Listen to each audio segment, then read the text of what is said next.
Mr. President.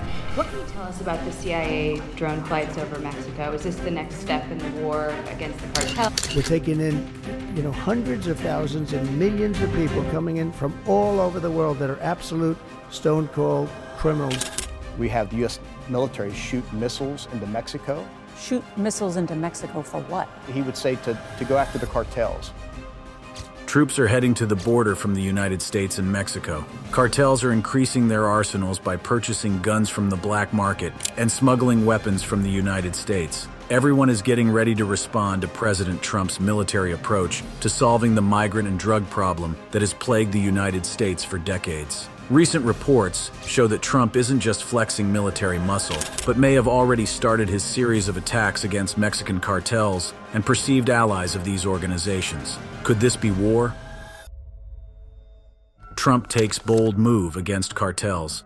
As President Trump took office again, he inherited a complex and ongoing battle against drug cartels that had been waged by his predecessors. Determined to make a significant impact, Trump and his administration embarked on a series of aggressive actions aimed at dismantling these powerful criminal organizations. Central to his strategy was the bold move to designate cartels as foreign terrorist organizations. All illegal entry will immediately be halted, and we will begin the process of returning millions and millions of criminal aliens back to the places from which they came. A decision that would redefine the United States' approach to combating these groups. President Trump's recent decision to designate cartels as foreign terrorists marks a significant escalation in the United States' approach to combating drug trafficking and organized crime. This bold move is intended to provide the administration with enhanced executive powers to tackle these powerful criminal organizations more aggressively. By labeling cartels as foreign terrorists, Trump aims to disrupt their operations and cut off their resources, while also seeking to strengthen international cooperation in the fight against these groups. This move will allow for the application of counterterrorism measures, such as freezing assets, imposing travel bans, and prosecuting individuals who provide material support to the cartels. By treating cartels as terrorist entities, Trump aimed to disrupt their financial networks and limit their ability to operate both domestically and internationally. In addition to the terrorist designation, the Trump administration implemented a series of targeted actions to combat cartels.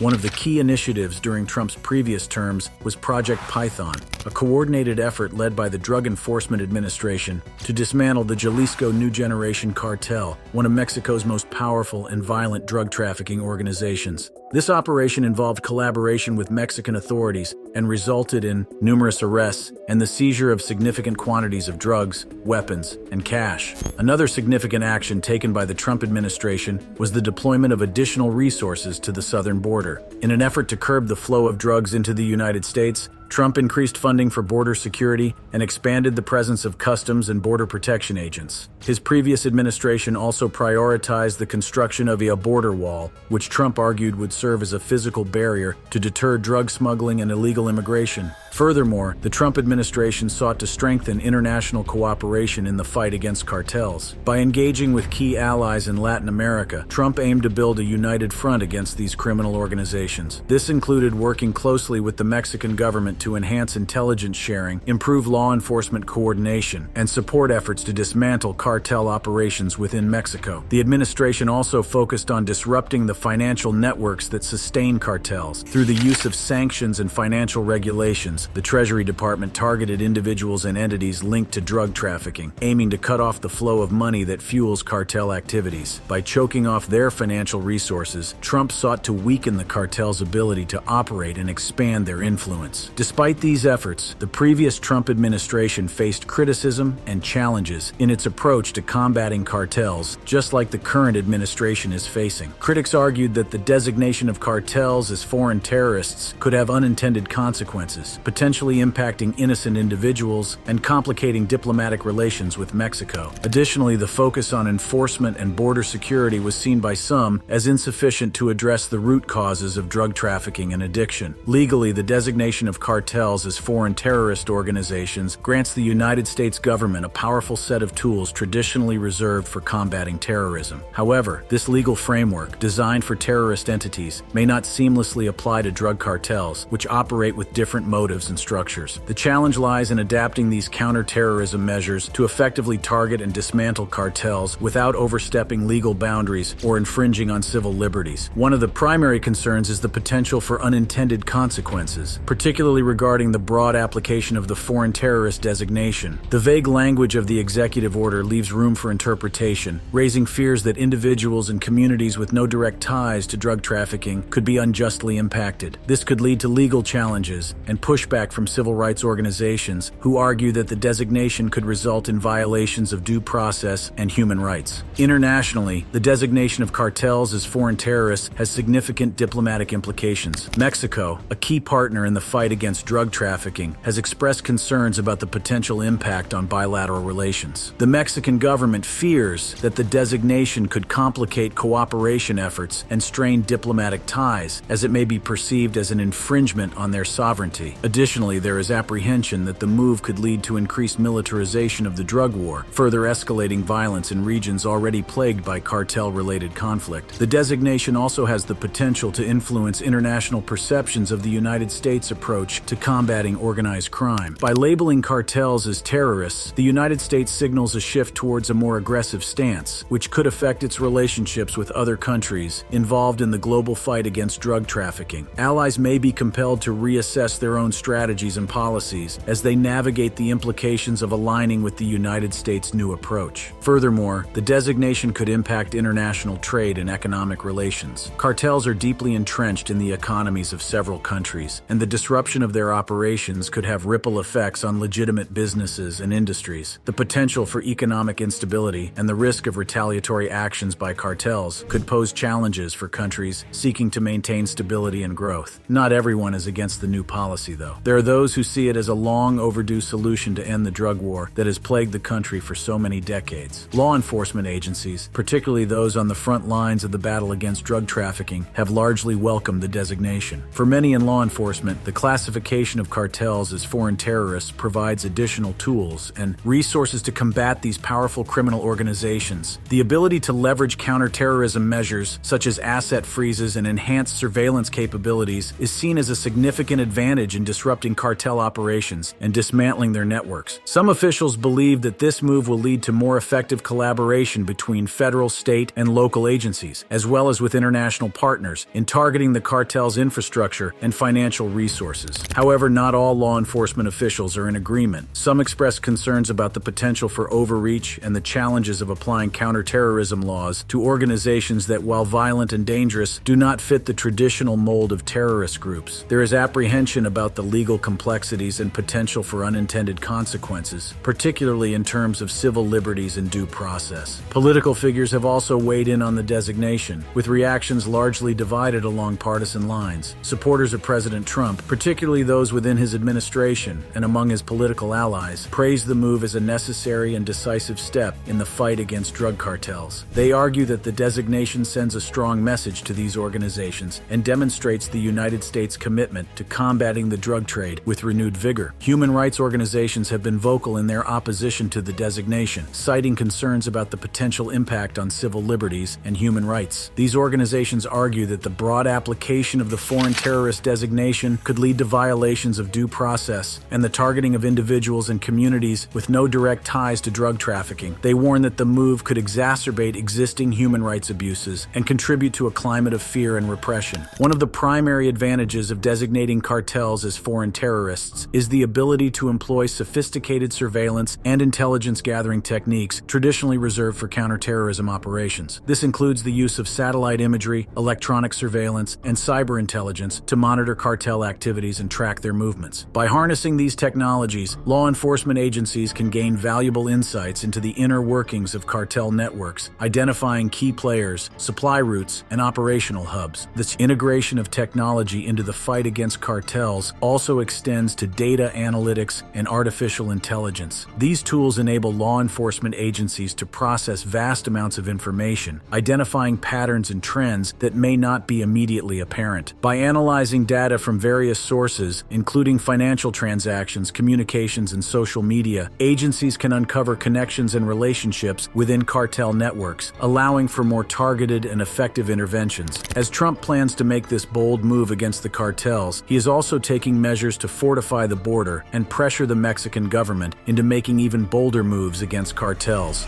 Trump fortifies the border.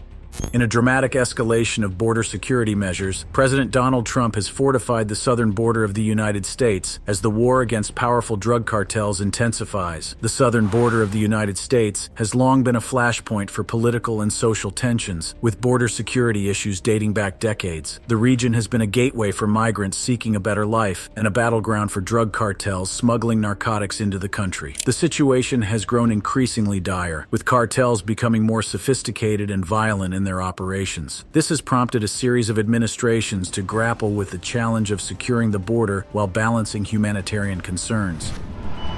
1,500 American troops joining some 2,500 troops already at the southern border with Mexico. In a bold move, the Pentagon announced the deployment of 1,500 active duty troops to the southern border, marking a staggering 60% increase in Army presence in the area. This decision reflected the administration's commitment to addressing the escalating threat posed by cartels. Additionally, the Defense Department provided military aircraft to deport over 5,000 individuals detained by Border Patrol in San Diego and El Paso, Texas. These measures were seen as necessary steps to deter illegal activities and send a strong message to those attempting to exploit the United States immigration system. This approach, however, has been met with both support and criticism as the nation grapples with the complex realities of border security and immigration policy. In a series of controversial moves, Donald Trump's administration took decisive action to tighten control over the southern border by suspending the entry of all undocumented migrants into the United States. This sweeping measure was implemented as part of a broader strategy to address the perceived crisis at the border and to combat the influence of drug cartels. The administration argued that allowing undocumented migrants to enter the country posed a significant risk to national security and public safety. Border Patrol agents were instructed to turn away individuals attempting to cross the border without granting them asylum hearings. This directive effectively bypassed the traditional legal process for asylum seekers, which typically involves a hearing to determine the validity of their claims. The decision to deny asylum hearings sparked outrage among human rights organizations and immigration advocates who argued that it violated international laws and the United States' long-standing commitment to providing refuge to those fleeing persecution. One of the immediate changes impacting our region, the elimination of a big feature on the CBP application. Compounding the situation was the scrapping of the CBP One smartphone app, a tool that had allowed migrants to schedule appointments with U.S. Border Patrol agents. The app provided a semblance of order and predictability in the otherwise chaotic immigration process, offering migrants a legal pathway to enter the country. By eliminating this tool, the administration closed a critical channel for migrants seeking to navigate the complex U.S. immigration system. These measures were part of a broader effort to fortify the border and send a strong message to those attempting to enter the United States unlawfully. However, they also fueled a heated debate over the balance between national security and humanitarian obligations. As part of the Trump administration's aggressive stance on immigration, a series of executive orders were signed to expand the powers of Immigration and Customs Enforcement, ICE. These orders aim to enhance ICE's ability to arrest and detain unlawful migrants on U.S. soil, reflecting the administration's commitment to a hardline approach to immigration enforcement. The expansion of ICE's powers included broadening the criteria for arrest and detention, allowing agents to target a wider range of individuals deemed to be in violation of immigration laws. This included not only those with criminal records, but also individuals who had overstayed their visas or entered the country without proper documentation. The executive orders also facilitated increased cooperation between federal immigration authorities and local law enforcement agencies. This collaboration was intended to streamline the process of identifying and apprehending individuals subject to deportation, further bolstering the administration's efforts to fortify the border and curb illegal immigration. The role of the military in supporting border security measures marked a significant shift in the United States States' approach to immigration enforcement. The deployment of active-duty troops to the southern border was a clear indication of the administration's commitment to using all available resources to address the perceived crisis. These troops were tasked with providing logistical and operational support to Border Patrol agents, enhancing their ability to monitor and secure the vast and often challenging terrain of the southern border. The presence of military personnel was intended to act as a deterrent to those attempting to cross the border unlawfully, sending a strong message that the United States was prepared to take decisive action to protect its borders. The intensified border security measures implemented by the Trump administration had a profound impact on the relationship between the United States and Mexico. As the United States fortified its southern border, diplomatic tensions between the two nations began to surface, fueled by differing perspectives on immigration and border control. The suspension of undocumented migrant entry and the deployment of military resources were viewed by some in Mexico as aggressive and unilateral actions that disregarded the complex socioeconomic factors driving migration. Mexican officials expressed concerns over the humanitarian implications of these measures, particularly the denial of asylum hearings and the rapid deportations facilitated by military aircraft. These actions were perceived as exacerbating the challenges faced by Mexico in managing the flow of migrants and refugees within its own borders. One of the most contentious issues was the suspension of asylum hearings, which was challenged in court on the grounds that it contravened the United States' obligations under international refugee conventions. Legal experts argued that denying individuals the right to seek asylum without due process was a breach of both international law and the principles enshrined in the U.S. Constitution. Several court rulings resulted in injunctions that temporarily halted the implementation of certain policies. The scrapping of the CBP-1 smartphone app also faced legal challenges, with plaintiffs arguing that its elimination deprived migrants of a critical tool for accessing the immigration system. While some courts upheld the administration's authority to make changes to immigration procedures, others expressed reservations about the broader implications for migrants' rights and access to due process. The Trump administration's decision to fortify the southern border amid an intensifying war against drug cartels marked a pivotal moment in U.S. immigration policy. However, this isn't the only thing he is doing to fight cartels. He is also using tariffs to pressure the Mexican government. Mexico, Canada, and China threatened with sanctions.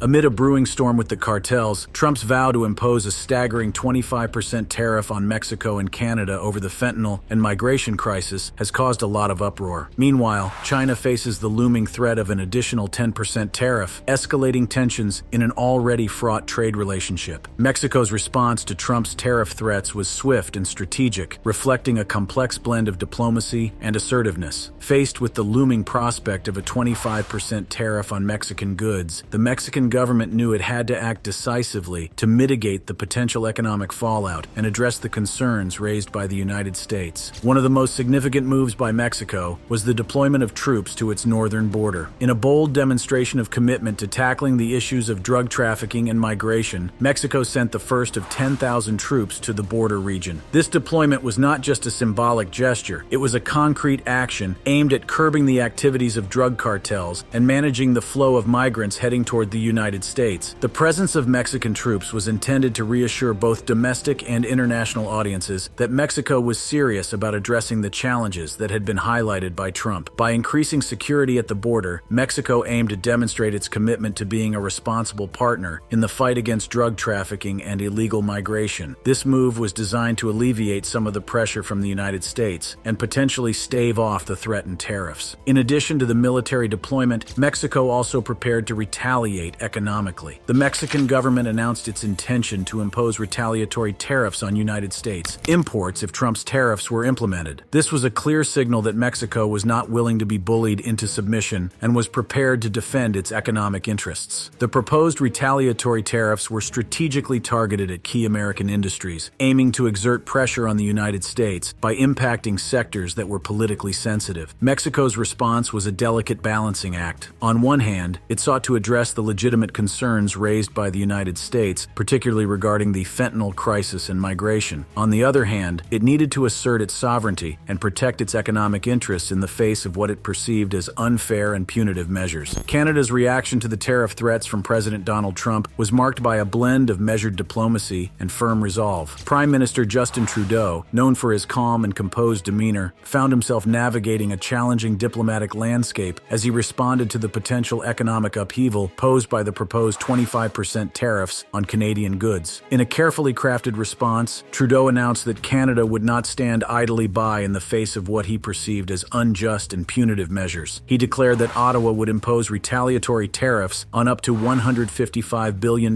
in United States imports if Trump's tariffs were enacted. This move was not just a defensive measure, it was a clear message that Canada was prepared to protect its economic interests and would not be coerced into unfavorable trade terms. The potential impact on American exports was significant, with industries bracing for potential disruptions and economic losses. Trudeau's announcement was also a reflection of the broader Canadian sentiment toward the United States trade policies under Trump. Many Canadians viewed the tariff threats as an affront to the long-standing partnership between the two countries, which had historically been characterized by mutual benefit and cooperation. The imposition of tariffs was seen as a departure from the spirit of collaboration that had defined the United States-Canada relationship for decades. In addition to the economic implications, the tariff threats also had political ramifications for Trudeau. As the leader of a country heavily reliant on trade with the United States, Trudeau faced pressure to defend Canadian interests while maintaining diplomatic relations with its largest trading partner. The potential impact of the tariffs extended beyond the immediate economic consequences. The threat of a trade war between the United States and Canada had broader implications for global markets, creating uncertainty and volatility. Businesses on both sides of the border are left grappling with the potential fallout as supply chains face disruptions and consumer prices risked rising. In a surprising turn of events, Trump eventually decided to pause the imposition of tariffs on Canada and Mexico. This decision came after intense negotiations and diplomatic efforts by both neighboring countries to address the concerns raised by the United States. However, the reprieve was not extended to China, which remained under the threat of additional tariffs. The decision to pause tariffs on Canada and Mexico was seen as a strategic retreat by Trump, who had initially taken a hardline stance on trade issues. For Canada and Mexico, this pause provided a much-needed breathing space to continue addressing the underlying issues of drug trafficking and migration, while also working towards more favorable trade terms with the United States. The move was also a recognition of the deep economic interdependence between the three countries, which are bound by the United States-Mexico-Canada Agreement, USMCA. For Canada, the pause in tariffs reflected the effectiveness of Prime Minister Justin Trudeau's diplomatic efforts. It showed the importance of maintaining strong bilateral relations and highlighted the potential for constructive dialogue in resolving trade disputes. The decision also alleviated immediate concerns about economic disruptions and provided Canadian industries with a sense of stability and predictability. In Mexico, the pause was seen as a validation of the country's efforts to address the issues of drug trafficking and migration. The deployment of troops to the border and other measures taken by the Mexican government were viewed as positive steps towards fulfilling their commitments to the United States. The pause allowed Mexico to continue its efforts without the looming threat of economic penalties, fostering a more cooperative atmosphere between the two nations. However, the decision to maintain tariffs on China signaled a different approach. The ongoing trade tensions between the United States and China were rooted in deeper issues including intellectual property theft, trade imbalances, and geopolitical rivalries. By keeping the pressure on China, Trump aimed to extract concessions and address what he perceived as unfair trade practices. The backdrop of the trade tensions between the United States and the trio of Mexico, China, and Canada is not so easy to understand. To fully understand the current situation, we must first delve into the intricate history that has led to this point. The United States and Mexico share a long and intertwined history, marked by both cooperation and conflict. The North American Free Trade Agreement, or NAFTA, which came into effect in 1994, was a landmark deal that sought to eliminate trade barriers between the United States, Mexico, and Canada. It aimed to create a trilateral trade bloc in North America, fostering economic growth and strengthening ties between the neighboring countries. However, NAFTA also faced criticism, with detractors arguing that it led to job losses in the United States and exacerbated economic disparities. Fast forward to the 2010s, and the relationship between the United States and Mexico became increasingly strained. The rise of drug cartels and the migration crisis added layers of complexity to the already fraught relationship. The flow of fentanyl, a potent synthetic opioid, from Mexico into the United States became a significant concern, prompting calls for stricter border controls and increased cooperation to combat the drug trade. The migration crisis, fueled by violence and economic instability in Central America, further strained relations as thousands of migrants sought refuge in the United States. In the case of Canada, the relationship with the United States has historically been one of mutual benefit and cooperation. As the United States' largest trading partner, Canada has enjoyed a robust economic economic relationship with its southern neighbor. However, trade tensions began to simmer under Trump's administration, with the president frequently criticizing trade imbalances and threatening tariffs on Canadian goods. The renegotiation of NAFTA, resulting in the United States-Mexico-Canada Agreement, USMCA, was a contentious process that highlighted the underlying tensions between the two countries. China, on the other hand, represents a different kind of challenge for the United States. As the world's second-largest economy, China's rapid rise has been a source of both admiration and concern. The trade war between the United States and China, which began in 2018, saw both countries imposing tariffs on billions of dollars worth of goods. This tit-for-tat escalation had far-reaching implications for global markets, disrupting supply chains and creating uncertainty for businesses worldwide. The stakes have never been higher. Trump's administration is doing everything it takes to fulfill his campaign promises of ridding America of illegal immigrants and crushing cartels in the process. While his methods may seem extreme, they are not without merits.